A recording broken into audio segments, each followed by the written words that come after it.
Hello. I'm coming to you from the archive at the Wood Museum of Springfield History here at the Springfield Museums.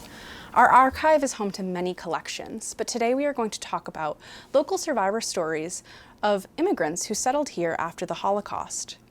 These stories come to us from the former Hatikva Holocaust Education Center, and we're going to use them to talk about discrimination.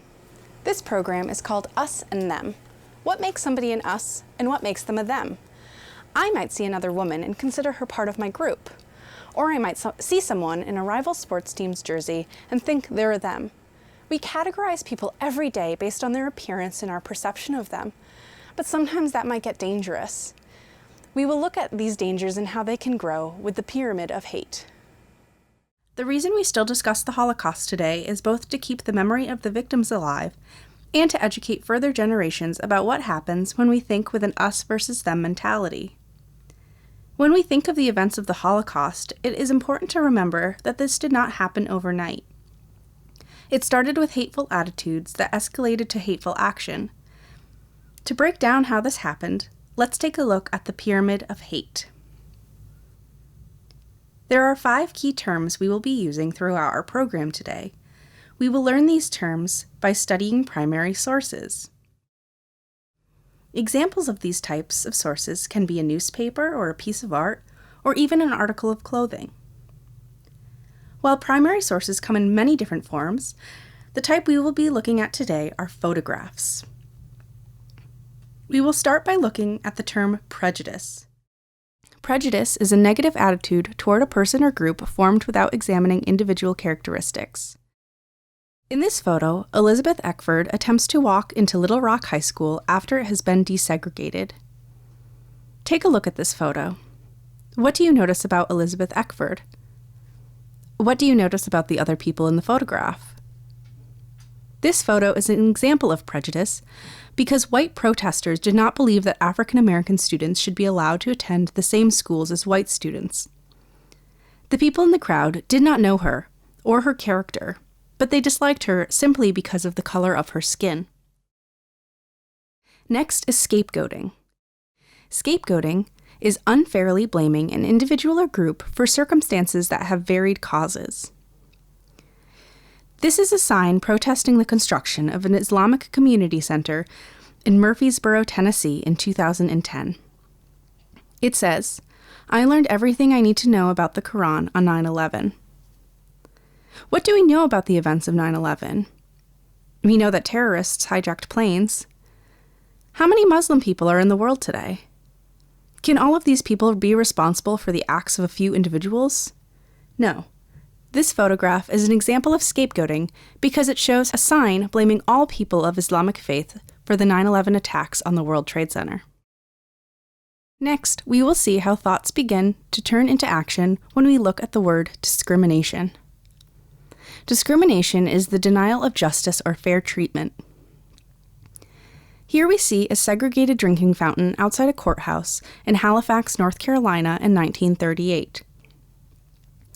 Jim Crow laws played an important role in American society during the 20th century. They were laws that allowed separate but equal public facilities for white people and for people of color. Rarely these were equal. This photo is an example of discrimination because the drinking fountain is labeled colored, meaning those who were forced to use it were denied the right to use other drinking fountains. At this point, we start to see dehumanization. This is when the perpetrator of hate stops seeing their victims as humans and makes it easier for them to commit crimes against them. Taking hateful action is one step further on the pyramid of hate, and that is a hate crime. A hate crime is a criminal act directed at an individual or property because of the victim's real or perceived race, ethnicity, gender, religion, national origin, sexual orientation, or disability. This image is of the fence where gay college student Matthew Shepard was beaten and left to die. He succumbed to his injuries 5 days later. Laramie, Wyoming, 1998. The men that did this saw Matthew Shepard as someone different than themselves. This photo is an example of a hate crime because Matthew Shepard was targeted and attacked because of his sexuality. Lastly, at the top of our pyramid is genocide. This word represents the most extreme example of hate in action.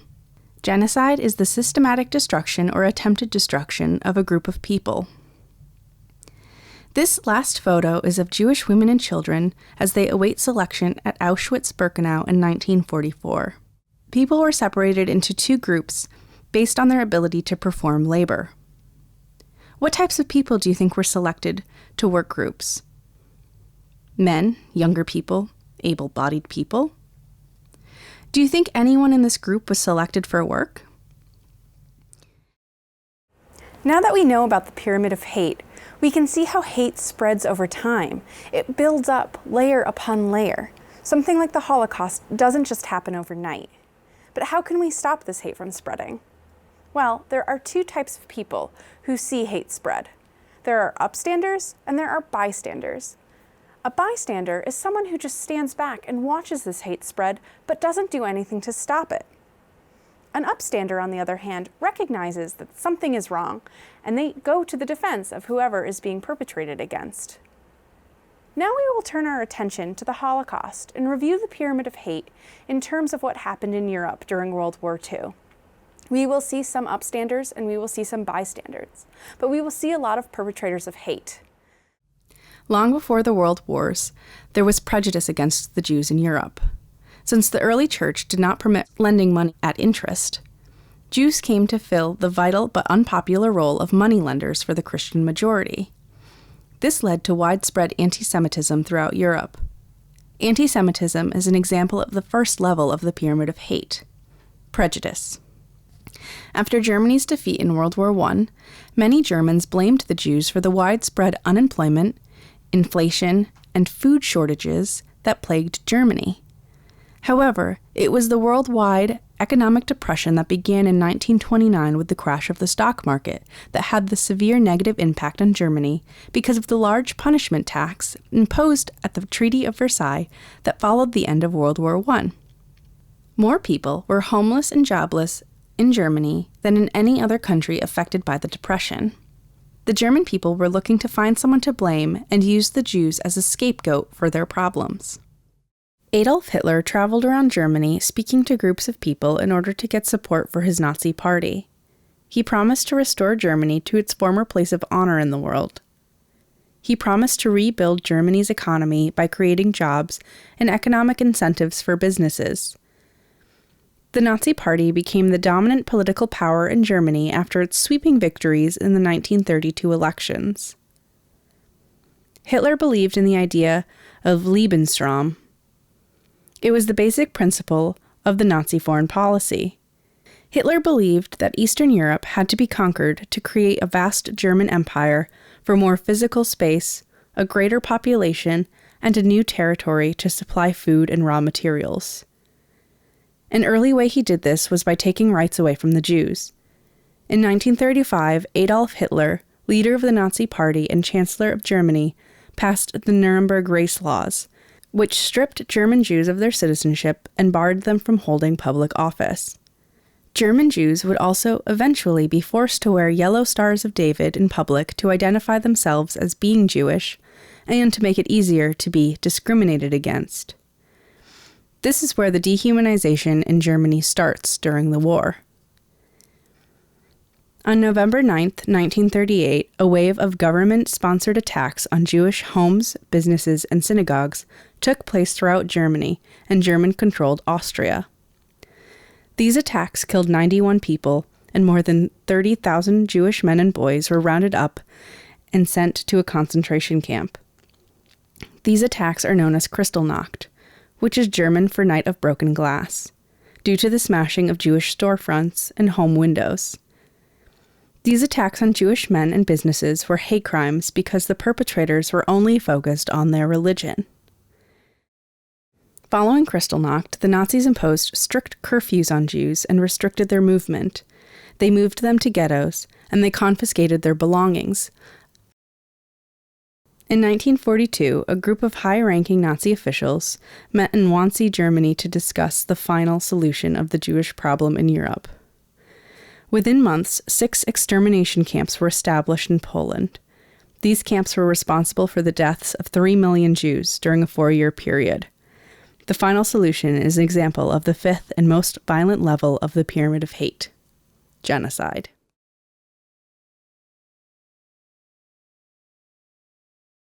A lot of what we know about the Holocaust and how hate for the Jews spread so quickly comes from the stories of survivors. The following stories come from the Hatikva Holocaust Education Center's local Holocaust Survivor collection, and were contributed by Holocaust survivors that settled in Springfield, Massachusetts.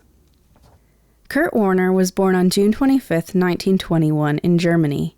When he was 12 years old, he became scared to go to school because he had to walk by a corner where a man sold the Nazi newspaper.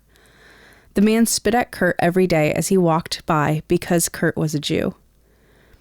Kurt's father, Leopold, owned a home goods store and would often drive out to local farmers to sell his wares. When the Nazis came to power in the mid-30s, people began to boycott Jewish businesses. Eventually, Kurt's father had to close his store. When Leopold became ill, local hospitals refused to treat him because he was Jewish. Eventually, a doctor came in the middle of the night to operate on him at home. The operation failed, and Kurt's father died in December of 1937. On the night of Kristallnacht, Kurt hid inside a sleeper sofa. A few days later, he and his cousin were recognized as Jews while riding a trolley by other passengers and were pushed out of the moving car. Afterward, the two boys hid in an attic at Kurt's cousin's house for a week. While in hiding, they were given food by a Christian family who lived next door.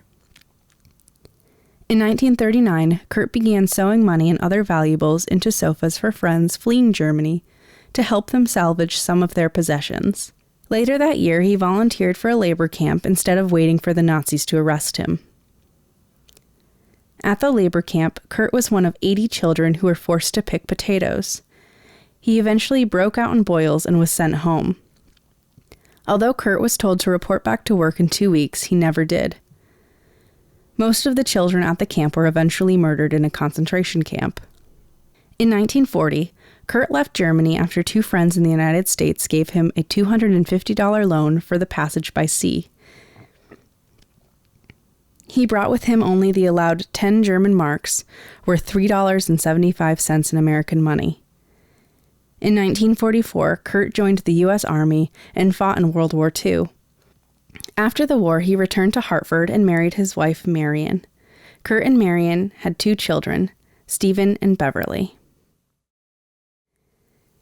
Sidonia Perlstein was born in Hungary in February of 1913. Her father owned a grocery store and a tavern.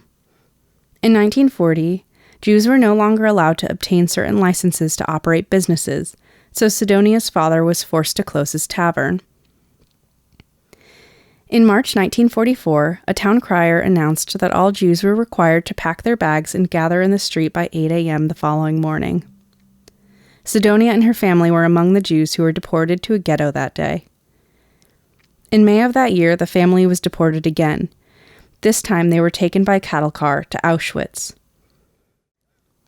Sidonia and her sister Laura were sent to one side of the selection line, while their 2 other sisters, their father, and their 6-year-old nephew were sent to the other side.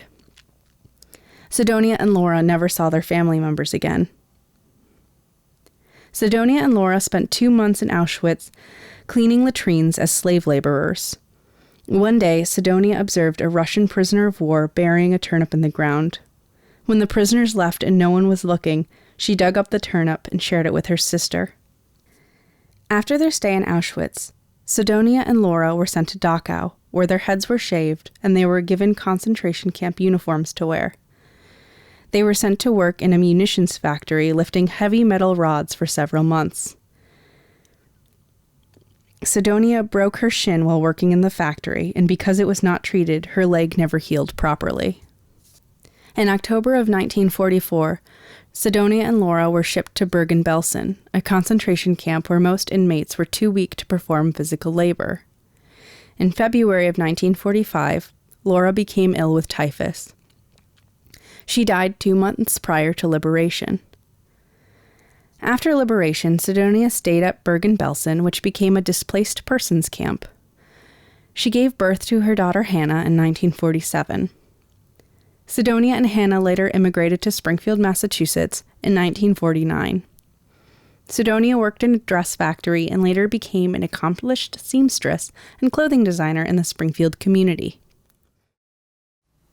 Zinnia Lewinson-Bart was born in 1922 in Vilna, Poland, which is now Lithuania. After the Germans invaded the Soviet Union in 1941, local Lithuanians who were collaborating with the Germans began to round up Jewish men for forced labor. Zinnia's stepfather was taken away for one day's labor. He never returned. In September 1941, Zinnia and her family were relocated to the Vilna ghetto and forced to live in a small bedroom with 20 other people. Their apartment was occupied by more than 100 people, even though it only had one bathroom and one kitchen. Zinnia met Lazar Bart at a secret Zionist meeting in the Vilna ghetto. They fell in love and were married on May 23, 1943.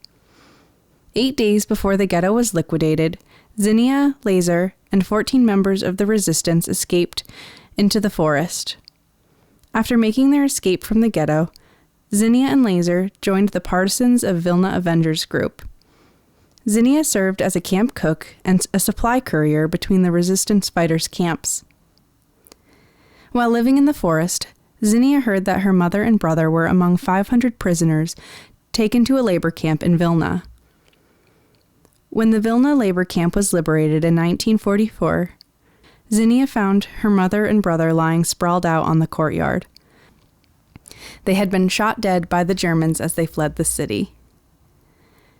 In the fall of 1944, Zinnia sent a postcard to her uncle in Springfield telling him she was the only one from her immediate family to survive the war. Zinnia addressed the postcard to America, Springfield. 7 months later, her uncle received the postcard and offered her and Lazar sponsorship in America. Zinnia and Lazar immigrated to the United States in 1948. They later settled in Springfield, where they went to night school to learn English. In 1953, they became United States citizens. Their sons were born in Springfield. Thank you for taking this journey with me to explore the Hatikva Holocaust Education Center's Survivor Collection here at the Wood Museum of Springfield History. I hope you learned a little bit about the Holocaust and how hate spreads. Next time you see something hateful, are you going to be a bystander or an upstander?